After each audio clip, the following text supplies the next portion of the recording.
Hi everyone, Dante here.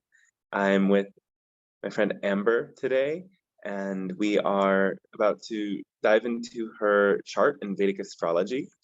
As many people who are following me know, I've done a course in Vedic astrology. Actually, I just signed on the second one and different conferences after doing Western astrology for some 10, 12 years. And I am really loving this and experiencing a lot more depth and uncovering some of the ancient secrets of astrology, and been doing many readings. And I wanted to host a reading that could be shared with the public for those people who are interested and maybe need some convincing or need some proof to dive over the edge to see the difference of what Vedic astrology is and offers, or people who are just curious and want to learn more. So Amber volunteered to have her chart read, to step into a more vulnerable position to let people see what might be going on there. So thank you. It's a courageous thing to do. Yeah, we really thank you for doing that. Yeah, thank you. Yeah, how are you doing today? Really good. Really good. There's a lot of snow, so it's nice and cold here, but it's beautiful. Beautiful. Yeah, deep winter months. Wow. Anything be well, you can say again if there's something specific you want to get from the reading, or maybe. Um, Specifically, I guess I want to understand the Vedic astrology a little bit because I've also been into the Western astrology. So, um, yeah, I Totally. guess I'm ready to get some more depth into it and see what it has to tell me. Okay, great. Hmm. I think for this purpose, I don't all normally share the screen, but I might share the screen this time. Okay. And it'll just take me another minute to kind of dive in. But as I do that, I can mention that.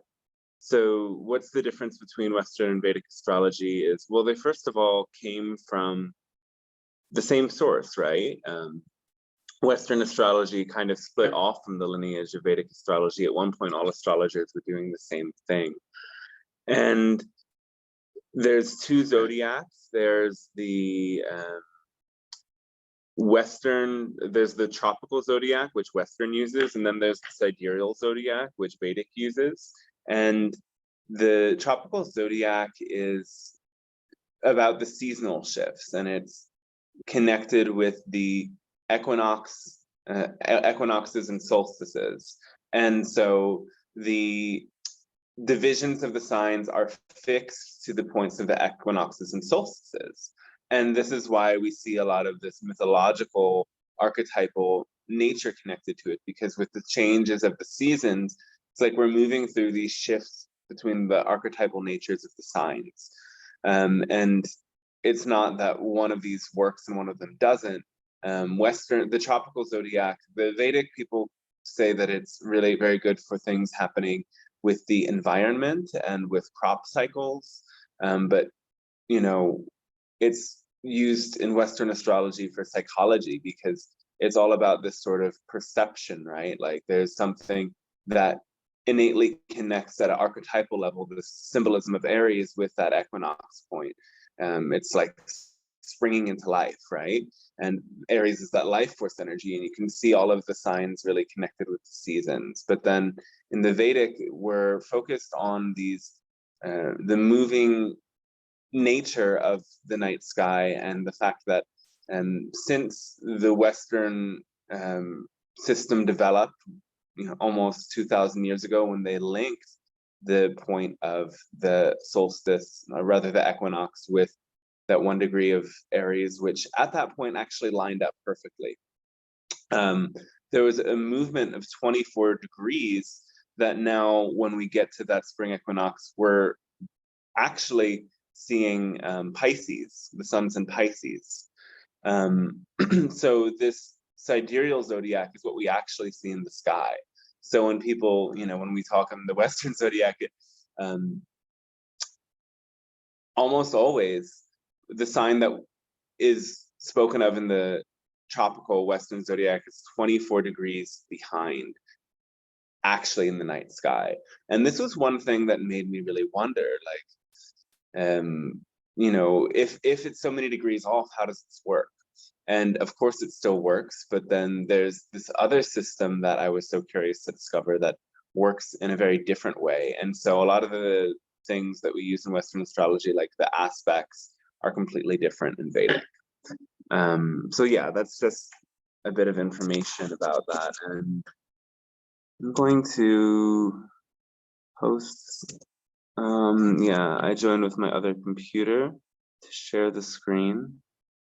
And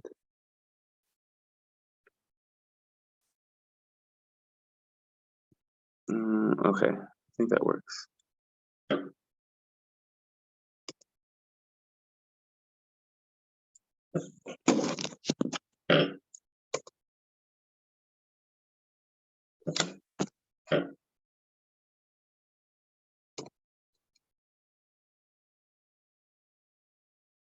Oops.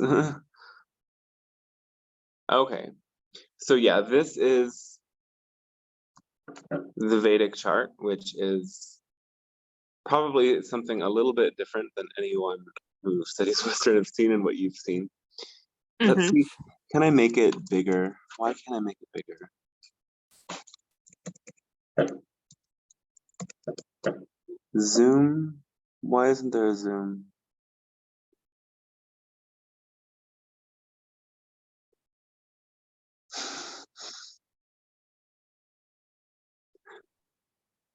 So all of the different things you're seeing is the chart, but there's many different charts in Vedic. We'll look at both the main chart and the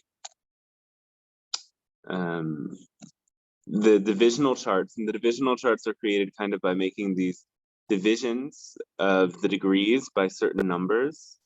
And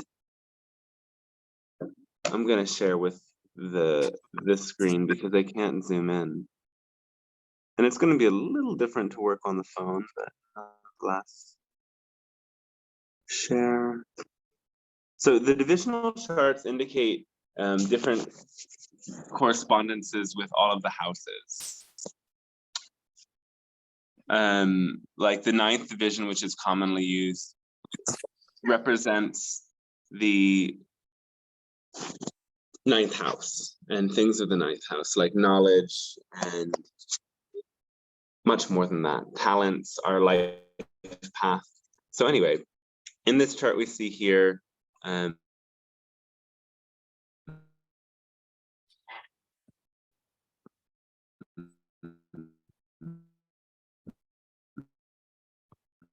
it's like cutting out muffly. Can't hear anything now. the ascendant is actually at the top. Let me go back to the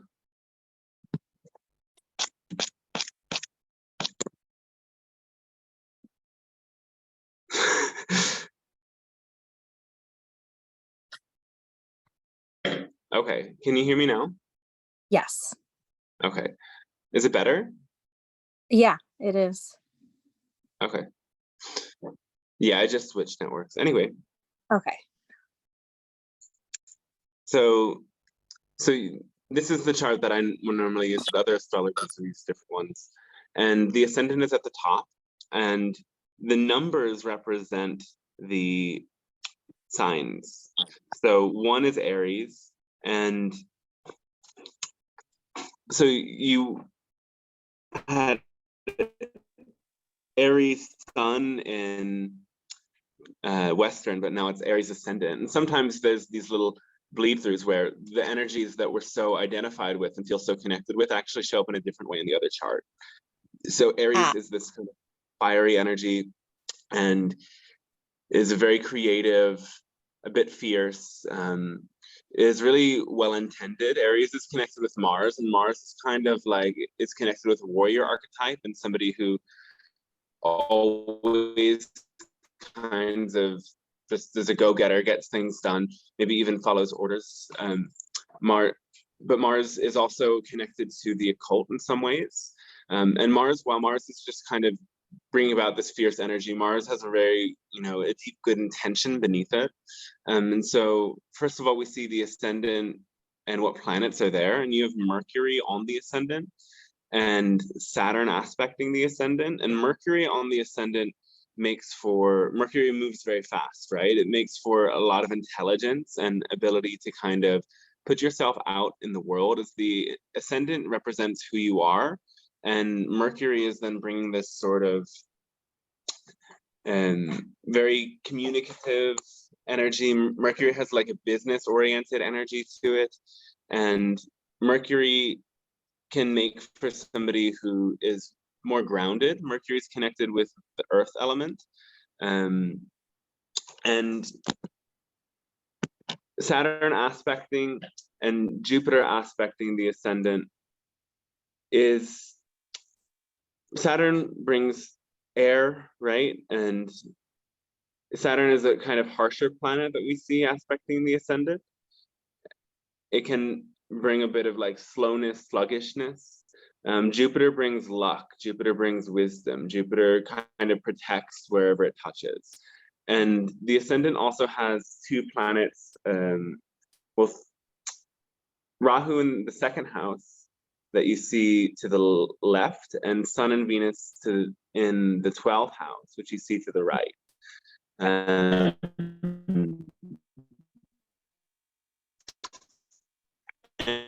when a planet or how either malefic or benefic planets as well. So there's actually a lot going on with the ascendant that can bring some challenge to the body, because when a lot of malefic planets aspect the ascendant, it can kind of bring this sort of harshness. But at the same time, there's benefic planets there. There's Mercury and Jupiter there.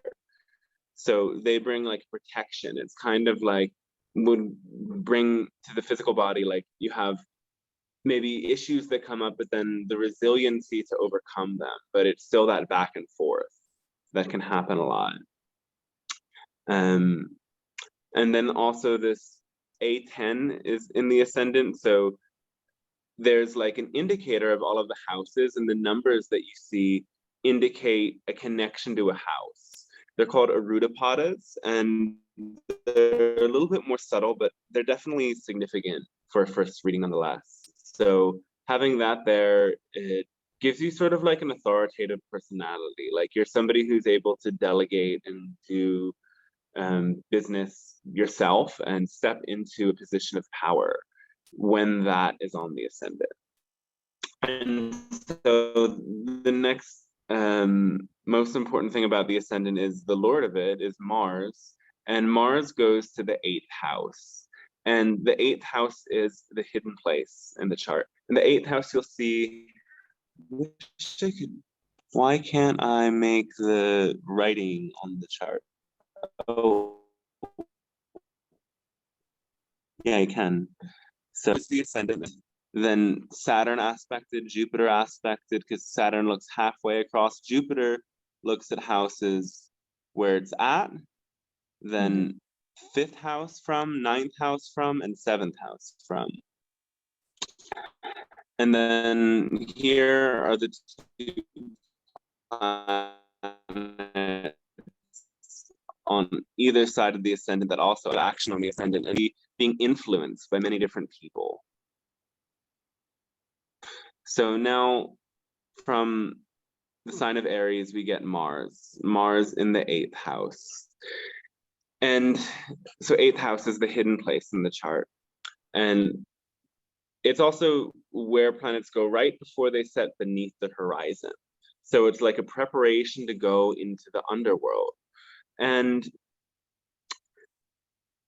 so this is a house of the hidden and occult and esoteric.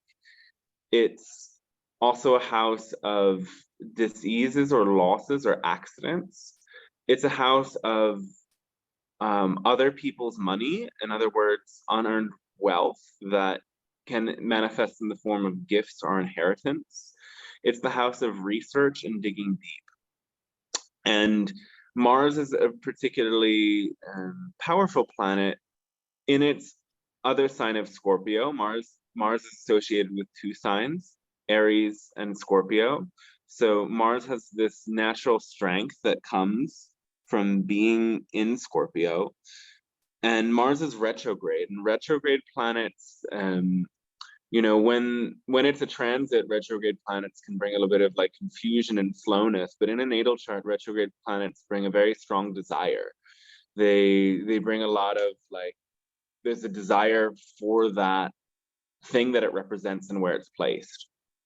And so when the ascendant lord is here, it makes somebody who's very interested in the occult and has been studying it a lot and focused on it and puts a lot of energy into that. And it's also with the other spiritual planet. Well, there's spiritual planets in different ways, right? But this is a planet connected with our liberation, our connection to the other side. It's the planet that takes us out of the body and beyond this world. It's K2, which is the name of the south node. They're the shadow planets that create the eclipses. And so Mars and K2 together is, you know, it's a fusion, especially in Scorpio, of very spiritual energies. And K2 there connected with death in some way, or liberation. It's like you might be working with death being in this 8th house. You might be somehow connected with that. And there's also that A6 there, which is another level of transformation and cleansing. And it's even, you know, the potency for healing is even more notable when we look at your moon's nakshatra, and I'll talk more about that when we get to the moon, but it is in a healing sign and a fierce sign. So there is this, you know, natural tendency for you to be in the healing realm or to be in the realm of transformation, guiding other people through their transformation. And it could have brought some challenges with health or with money early in life. But when it's something that grows and evolves and is kind of released. And this is actually a very good combination for wealth that can manifest later in life, but could have been challenging in the first phases of life. I don't know if you want to comment on any of that. Yeah. I actually am an end of life doula, and it's something that's kind of evolved through my whole lifetime. And yeah, it's been on my mind even more so about even maybe opening like a nonprofit with it, so I can help others in the community understand and Wow, know. amazing. Yeah. So I work with death and positions a lot, and especially through the spiritual realm, and have been studying the occult for 20 something years. And so, yeah, Yeah. it makes, And do you see the same thing kind of show up in the Western chart too?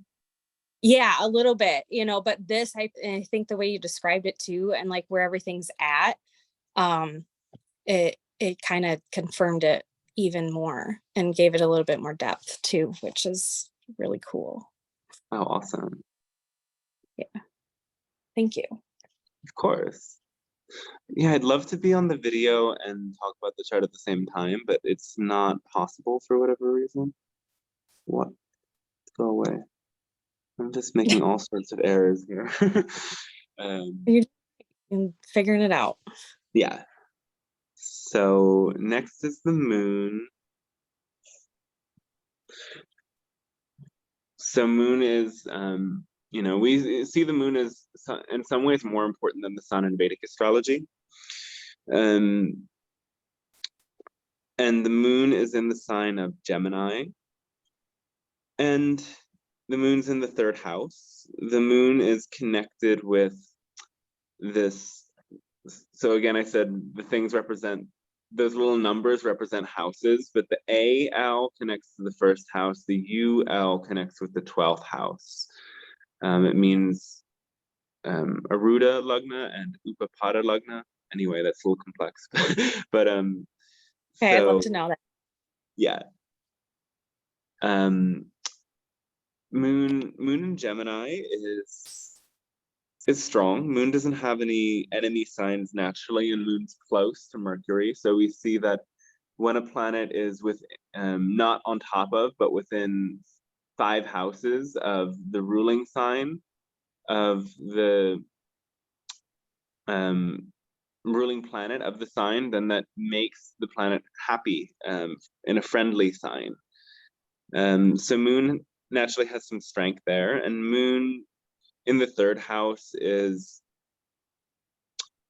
not as easy because the 3rd house is the house of effort and willpower, and it's also the house of learning. So on the positive note, it's like very interested in learning, very focused on learning perhaps, and ability to just apply your mind, probably very good in early education systems. And nonetheless, like when there's a benefic planet in this 3rd house, the positive is it makes somebody very spiritual. It makes somebody very giving, and their energy is kind of outpoured in a really selfless way. And the challenge of it is maybe sometimes not having the clearest boundaries and inviting in energy that kind of overworks you. Does any of that resonate? Yeah, it does, but I'm working on the boundaries for sure. I mean, the other thing that would be good for the boundaries when we get there is Saturn in the 7th. That would be, that's a better sign for boundaries. Okay. But it's, maybe it's like things of learning how to say no, because this benefic in the 3rd house really wants to say yes to a lot of things, yes to everyone and everything. And Yeah. so being more okay, like disappointing people and like recognizing you choose who you serve, like you're in this kind of spiritual path clearly, but then Mhm. also, you get to choose when it feels right and when it doesn't. You don't have to say yes to everyone and everything. Yeah. So it's in this sign. Oops. The moon has 27 signs as well. So the moon, it takes 27 days from one phase of the moon to the next, or the same phase, right? Full moon to full moon. Mhm. And it's actually 27.3. So there's a system of 27 and there's a system of 28 with one hidden one. And we use the 27th one for the natal charts, and the 28 one for mundane events. So it's in this one called Ardra, and Ardra is connected with a destructive form of Shiva called Rudra. And this is a sign, it's also connected with the symbol of a teardrop. So a teardrop is sadness, but a teardrop is also cleansing. And so this makes for somebody who is a healer, but also somebody who maybe in their childhood had a lot of anger. Because it's in the 3rd house of siblings, like you could have had siblings that caused you a lot of strife, or maybe you were the one who got Yeah. kind of, yeah? Yeah. Oh yeah. Yeah. Um, so yeah, maybe being picked on by the siblings, but then it's like there's a lot. Ardra has to go through a lot of these emotional issues early in life to then become the healer. So it's a sign of medicine, but also a sign of spiritual healing. Shiva is the most spiritual of the gods. And in the Eastern systems, destruction isn't looked at in the same way, that like the destruction is also the liberation. So it's liberator energy. And maybe it's like, you know, people coming to you for that release of their grief, for the release of their tears.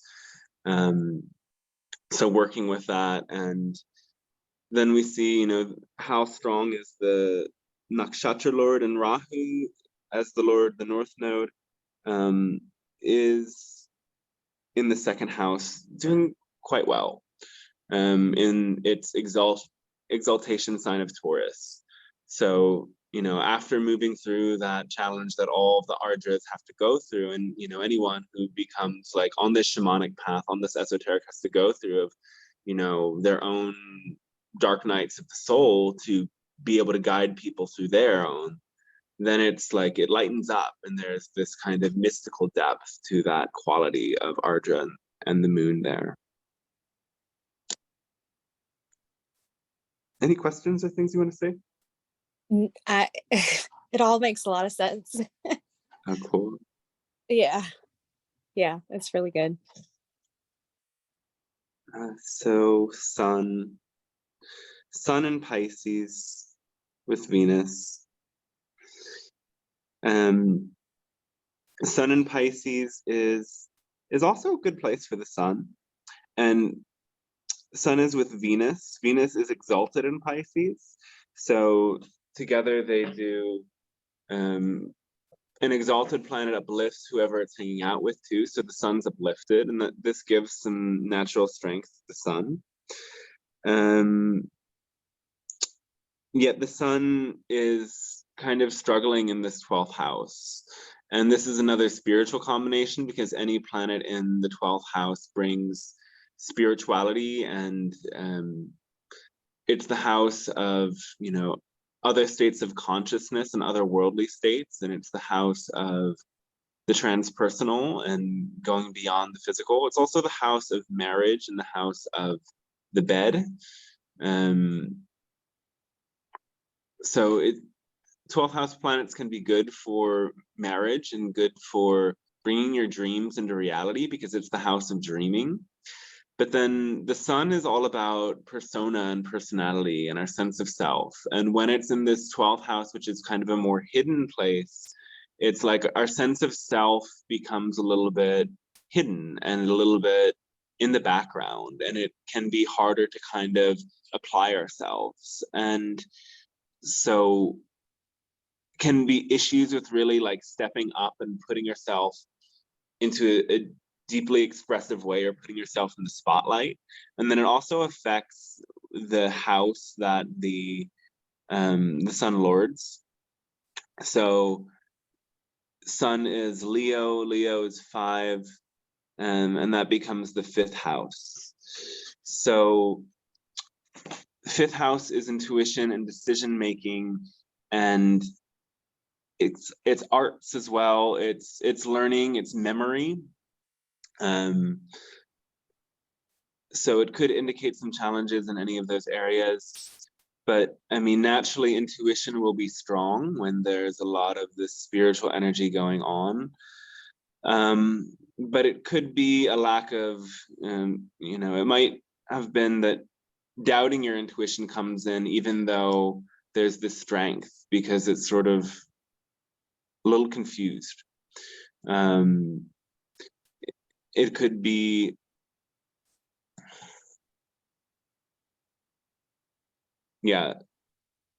taking more time to make decisions, having a little bit of a delay with that. And it can also affect what the A7 and A8 there. So the A7 is like boyfriends, partners before they become a spouse. It can also be business partners. And the A8 is just the energy of transformation. So there's transformation involved in the decision-making process. It can feel a little bit burdensome when you have to make these decisions. And yeah, the first phases of the relationship might not be as easy as the actual coming together. There's that good combination, the AL and the UL, which represent, AL represents you, UL represents the spouse. It's like when you are together, when they're together, it means that being together is easier. But then there's a more challenging relationship with the A7, the boyfriend, the girlfriend, first phase.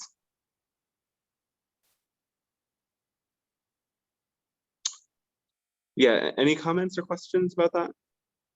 I don't think so. I guess you were saying something about it being kind of hard with the Sun, and then you were suggesting something to help it. Oh, because of the what did you call it, in the 5th house, and you were suggesting some things to kind of help make it easier. Is there Yeah. anything else you can recommend to kind of help bring some balance into that? I don't Or know if also you're, or stepping up and like the whole, because like I feel like there's a lot more of that I need to do with like stepping forward and everything. Uh, but yeah. yeah, there's hold back. Like, what is it? Where can I draw some strength from? You know, in my son in the 12th house and The strength moving. is that it's with Venus, and Ah, Venus is exalted, and so exalted Venus is, so Venus is love, beauty, connection, it's art, sensitivity, it's poetry, diplomacy. So it's like, you know, you might have like a way with words or a way of conveying kind of depth and beauty that allows that power within you to step forth. yeah, that makes sense. And I so think, by uplifting the Venus, like relying on that Venus energy, the sun is also sort of uplifted through that. mhm, okay. And then, you know, you might want to,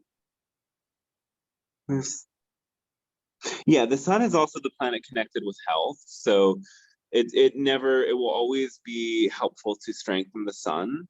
Um, and other things that you can do is like there's a meditation where you visualize the sun in your abdomen, shining light to every cell in your body and sending out this gold aura around your body while focusing all of your awareness in this area of your abdomen, and really feeling the energy build there and simultaneously visualizing the light pouring out. And that strengthens the planet, and it also just energetically, you know, works on that part of the body. The sun being connected with the gut, it strengthens the gut, it strengthens the gut brain because, you know, we have neurons there, neural network connected with our heart and our brain, our actual brain. And by meditating upon it, we're really strengthening it. And it also will develop our ability to concentrate in a deeper way, which really works on in general concentration, but also develops the frontal lobe of the brain so that concentration can go to any area of our life, really. Okay. Um, and so also Vedic astrology works a lot with mantras. And the tradition that I'm in is very mantra focused. Like there's a whole 3-year course on mantras beyond the 2 5-year courses they offer. And I step into it a little bit. You know, I've been doing this Vedic astrology for 1.5 years, maybe longer at this point. I can't even remember. But yeah, I've been doing mantras one through it. And when I started doing them more consistently, I really find that what they connect with always transpires in some way. Like I've done some to increase the abundance, and wow, it works kind of fast. I've done some sometimes to maybe bring in more fertility connections, and some things happen with them. But Mhm. you have, but it's only, you know, I only suggest it if it's something that calls to you. And there is a specific mantra that would be applicable because, first of all, the sun is it has the highest number of degrees, and that planet makes that the planet with the highest degrees becomes your soul's guiding planet. In the Vedic terms, it's the Atma Karaka, soul planet, indicator of your soul. And the same mantra practice done to clear the Atma Karaka is also done to support a planet that's in a house where it doesn't function that well. And every planet has one house where it isn't really functioning the best. So if you wanted to do that, I could suggest that one to you. Yeah, I'd love to hear it Okay, for cool. sure. Yeah. It's a Shiva mantra. But I need to look it up because I know the one that was for my planets, but I don't have all of them memorized. Okay, awesome. I would really appreciate that. Thank you. Yeah, absolutely. And so what else? Okay, nonetheless, it is still, so one last thing about this area is the 12th house is also connected with spending. And 2 planets there indicates maybe a lot of spending. And the 2nd house is the house of saving. So when more planets are in the house of spending than saving, it indicates like a lot of output of resources that maybe isn't always as easy to hold on to them. But there is a wealth combination there because Sun is the 5th lord and Venus is the 7th and the 2nd lord. Venus is right connected with Taurus and Libra. So when the 2nd lord and the 5th lord come together, there is a wealth combination, and it supports income through good decision making. But obviously, when the sun isn't that strong, it might not flow as easy. Supports wealth also through speculative gains. So any sort of investment is connected with the 5th house.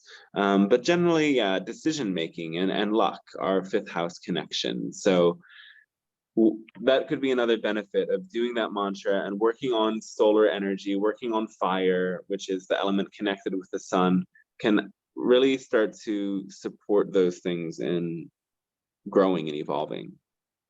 Awesome. Yeah, that'd be great. Cool. Yeah. Jupiter.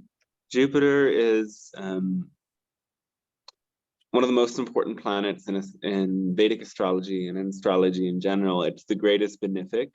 It shows where we have the most luck and prosperity. And it is also an indicator of knowledge, growth, parenthood. The moon is more motherhood. So I don't know if Jupiter's maybe Jupiter doesn't signify that in a woman's chart. But anyway, so Jupiter is in its own sign and Jupiter is in its own house. And this is just very good for learning. 9th house is the house of knowledge and higher learning. And when planets are in the 9th but not the 5th, it's like you might have studied a lot with different institutions of education. 5th house is knowledge that comes from within and develops naturally. 9th house is things that you've had to study. So there might have been, degrees and higher learning and working with teachers and our masters at points. But Jupiter there is, it's strong for the mind and strong for understanding a lot. And Jupiter is aspecting the ascendant and Jupiter is aspecting the 5th house. So there's still some support coming into that 5th house area. And so even though, we see the sun weakens it, Jupiter strengthens it, and Jupiter strengthens your ascendant, your personality. So Jupiter is a really good planet for you in this chart. Cool. And who else is out there? Saturn. Saturn's exalted in the sign of Libra, so that makes Saturn very strong. And you have 2 exalted planets, and exalted planets are excited. They have a lot of energy. They bring a lot of awakeness and clarity into life. Though, the shadow side of that can be that exalted planets can bring like big ego or arrogance, but we wouldn't see that manifesting if the sun isn't also strong.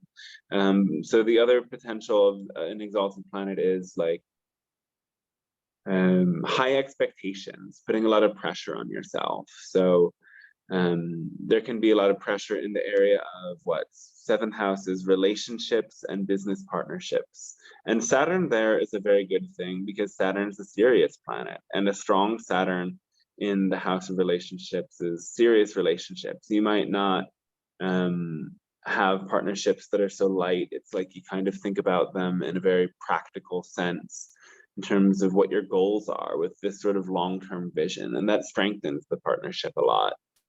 And Saturn as an exalted planet that lords the 10th house and the 11th house is very good for work, and it's also very good for the profits that you make from work. It allows those things to grow a lot. And then that second house indicator in the 10th house is bringing in, more abundance, more gains into that 10th house as well.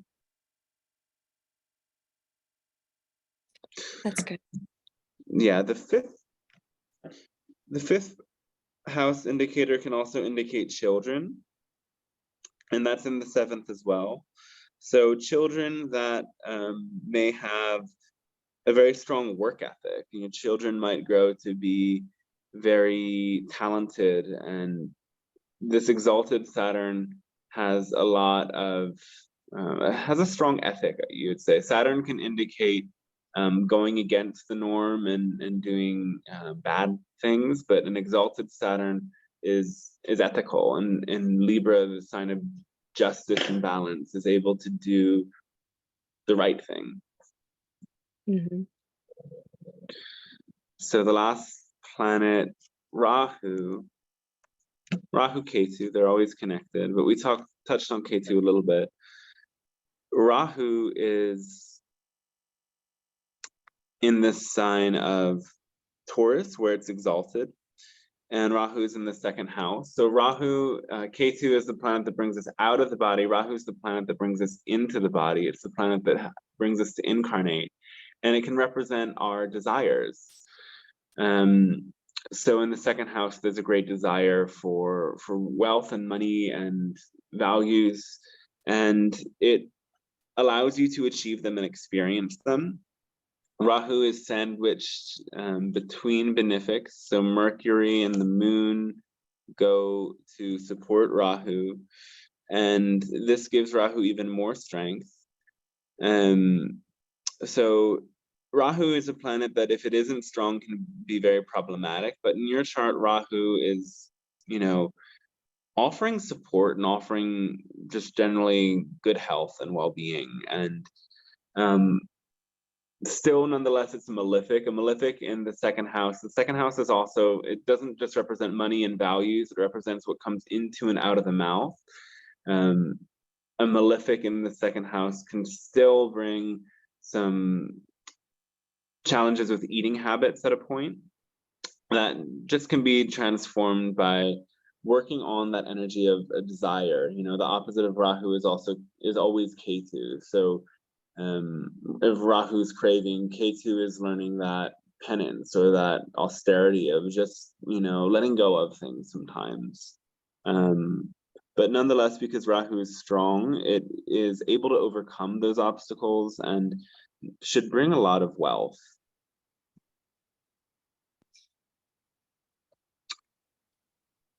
And then, clear. No more pen. So we see which planet's connected with what here, and also down here.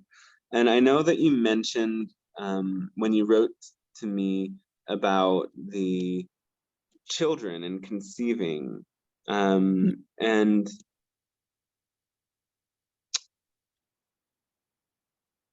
so Mercury, didn't do that right. Mercury is the Karaka thing here. This indicates like which planet connects with which area of life, or which, people in your life. So PK is children. And as we said, that Mercury has that affliction here with being sandwiched between the malefic planets and aspected by one malefic planet. And what happens to Mercury in this chart? Mercury is okay there. I put in this, no, not that one.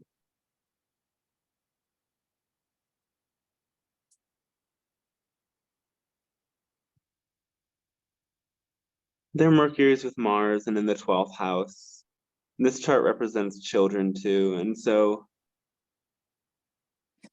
it's not, there is, Mercury's cursed in this chart as well.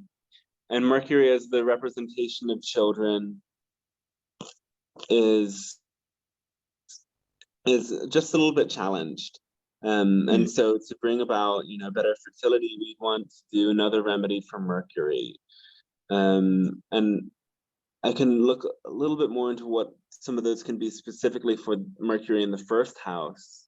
But a general remedy for Mercury is strengthening significations of Mercury. Mercury is a child. Mercury is a scholar. Mercury is kind of silly and playful. So by bringing out the natural, like, silliness, playfulness in life, then Mercury becomes stronger as well. But there is a specific mantra to support Mercury too, and also because Jupiter aspects Mercury. When we strengthen Jupiter, Mercury becomes stronger also.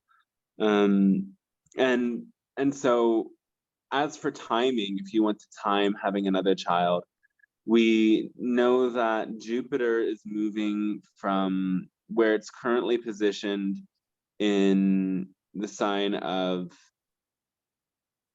Pisces into Aries. That's happening in March or April. I forget the specific date. I should remember more clearly, but definitely sometime in April, Jupiter will be moved into Aries. And then Jupiter brings blessings wherever it goes. Well, first of all, because it's first house is health and personality. It's like just a good time to flourish and a good time to perhaps, a planet transiting the first house can bring us to redefine ourselves or make changes with our body or make improvements with our habits that regulate our body. And so, with this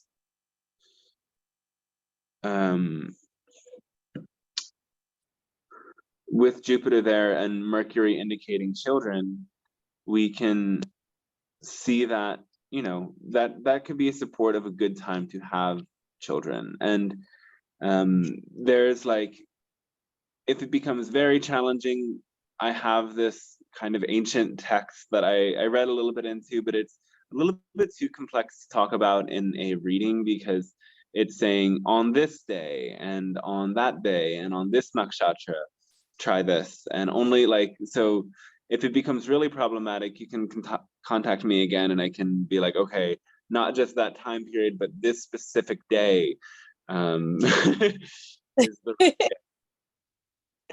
Okay. But yeah, I would definitely say too many people writing me.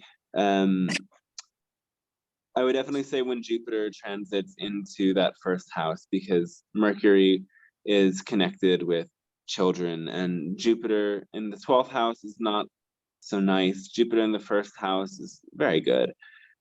Okay. And so what do these other things signify? The sun as the soul planet is, as we said already, the sun in the 12th house is like kind of feeling your personality in the back, but the soul indication planet is like what our soul comes here to learn. And naturally there can be some challenges with the things that our soul has to learn and discover.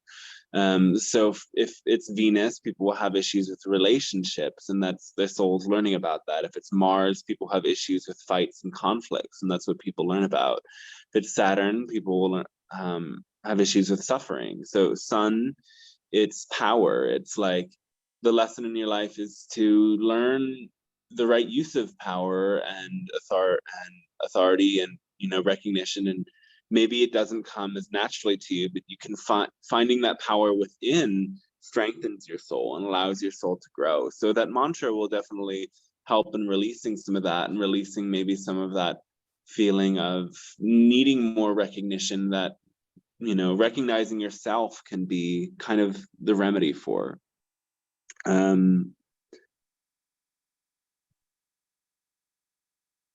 Just generally what else we see quickly, because this takes it very, very deep when we go here. Mars represents the spouse. So the spouse can also be someone who's very spiritual or into occult things as well. Or is that true? Has that been true? Yeah, I have a couple partners, so they're both very spiritual and into the occult, I'd say. Yeah. And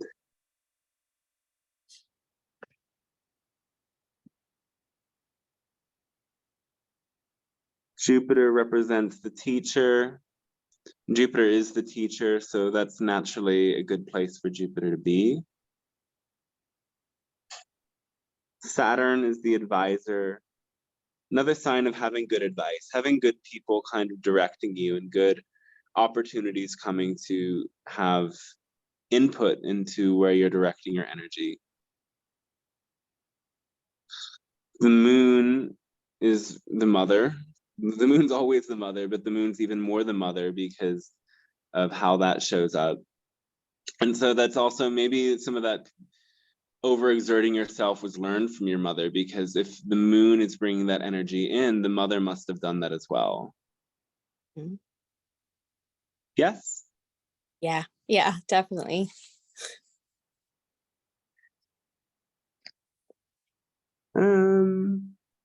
Shukra, what is the...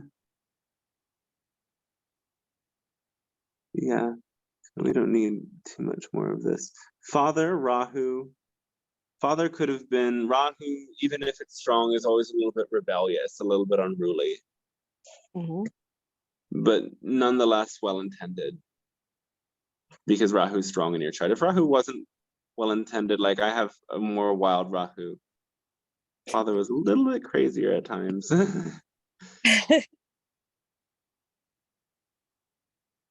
And so then this 9th divisional chart.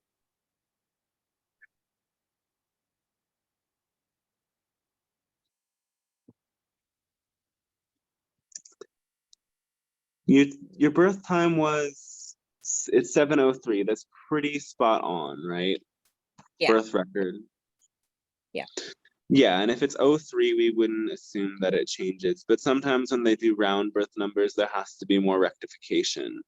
And so these houses, 1st, 5th, 9th, represent talents.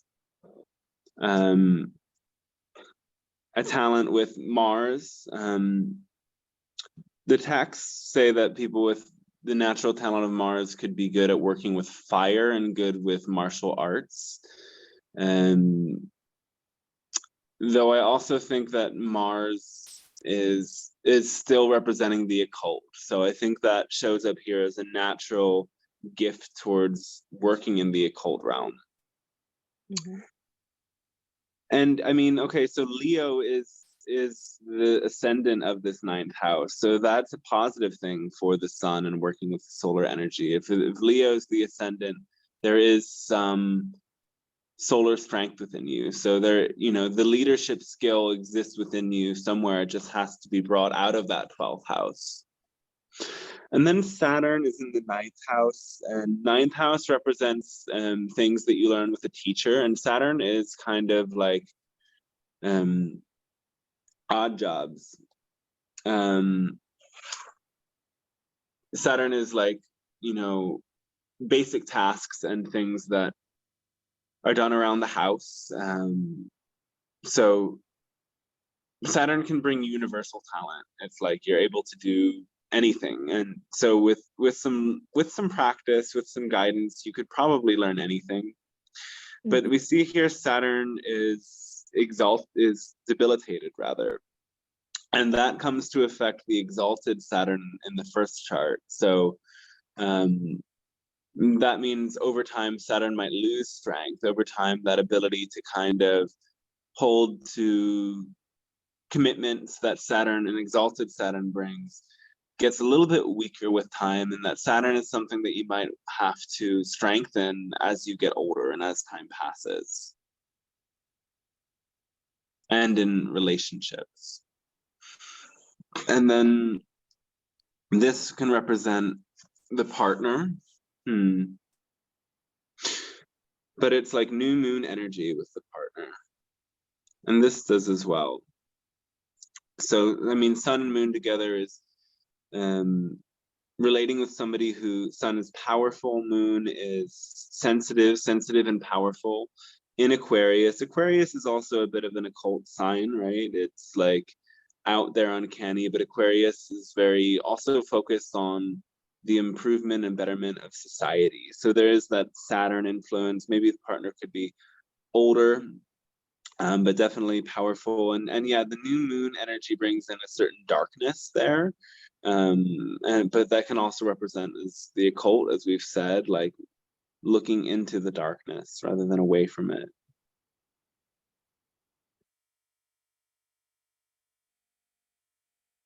What else? Jupiter and Venus, even though Venus is debilitated. So again, another planet. Yeah, that's funny, is like both of these planets that are exalted, Saturn and Venus, become debilitated in this chart. So that's another sign of maybe some challenges that, some natural strength that's lost over time and needs to be continued to work upon to maintain it. But Venus is with Jupiter, so nonetheless, Jupiter protects, so it's not too much of a thing. But these houses represent the money, and what's the other one? So there's nonetheless good potential for gains here, good potential to continue to grow and experience income and flow. Now, the only planets that don't change signs are Rahu and Ketu. So especially because Rahu is exalted, that's, Rahu becomes a very important planet for you, and Rahu becomes a place where you can maintain a lot of strength. And Rahu is also represented by logic, Ketu by intuition. When they're both strong, it's like that balance of logic and intuition is there and will always save you and protect you as time comes to pass even. And Rahu in the 10th, then it's like that logic and strong mind and ability to work with your desires supports you in always being able to manage your career pretty well, and will continue to do so. And finally, this represents health. And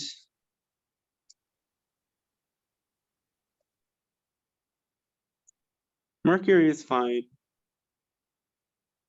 Ketu is fine. Ketu has the Mars aspect, so there's a, but then it's its own sign, right? So yeah, Ketu is fine, but Ketu is always a planet that's a little bit like tricky. It can bring in some surprises. But a Mercury there in the 12th, like these houses in this chart representing how health comes over time. Yeah, K2 is, just suggesting connecting deeper with that intuition, and because it's in its own sign, it probably will allow for things to stay relatively stable. But again, K2 is unpredictable, as the nodes are. And that's basically a lot of information. You have questions? I don't think so. No. It was probably taking a while to process everything, and Yeah, absolutely. it makes a lot of sense. I do see like a lot of some similarities that I was recognizing in my other chart anyways. It's just they're, in different places in some ways. So yeah. Okay, cool.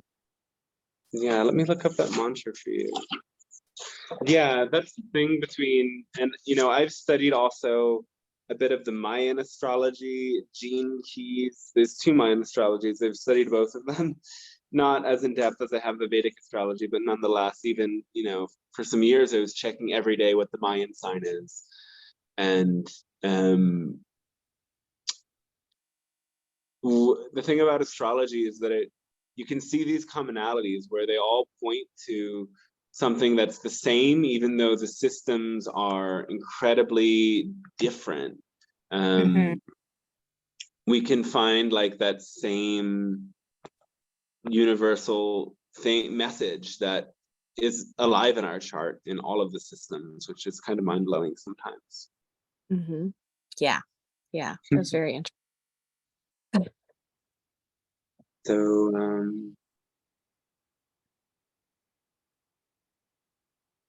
this mantra for the sun that will also kind of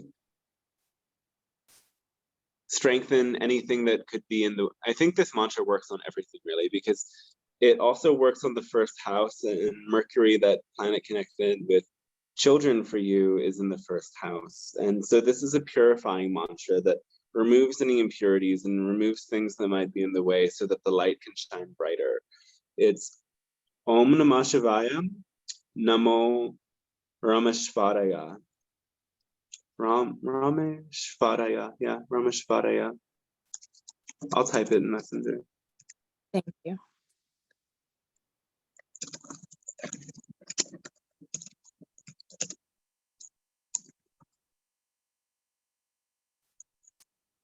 Have you ever worked with a mantra before?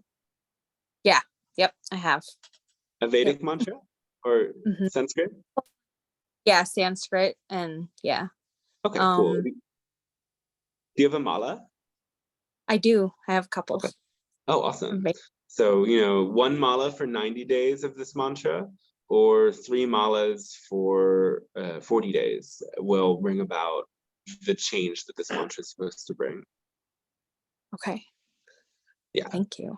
So soul growth, supporting that sun into stepping into more power, and also supporting the ascendant Mercury. That sounds wonderful. Yay. Thank Yeah, I hope it was good reading. you. Yeah, it was. It was very interesting. And I appreciate how you shared the screen and was able to kind of show me like what I was looking at there too. Because I did look it up a little bit beforehand, like online. I knew it was gonna look like that. But when I first saw it, I'm like, oh my gosh, I have no idea what I'm looking at. Yeah, when I first saw that too, I was like, okay, like I've learned this one circle chart for so many years, and now I see this. What is this? Yeah.